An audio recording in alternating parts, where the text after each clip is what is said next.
જલાલપુર છું અને ભરજીથી ટ્રાવેલ્સમાં આવ્યો છું.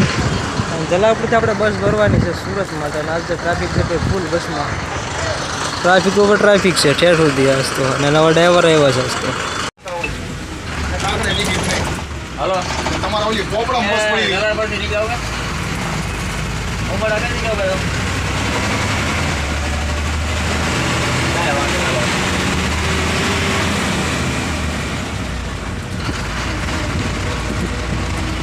એલપી સવાણી ટ્રીપી સવાણી એમ બસ પડી ગઈ. કેબિન છે એટલે મારે વસંત આવવાનું છું એટલે મેં ડ્રાઈવરને બસ થઈ પૂછ્યું મેં કીધું મારો ઠેલો હું ક્યાં મૂકી દઉં પછી કે વાર છે એ બસ નથી મેં કીધું ઠેલો ક્યાં મને ક્યાંક ખોળા મૂકી દેવાનું એટલે મેં કીધું ભાઈ કેમ એ વાત કરો છો.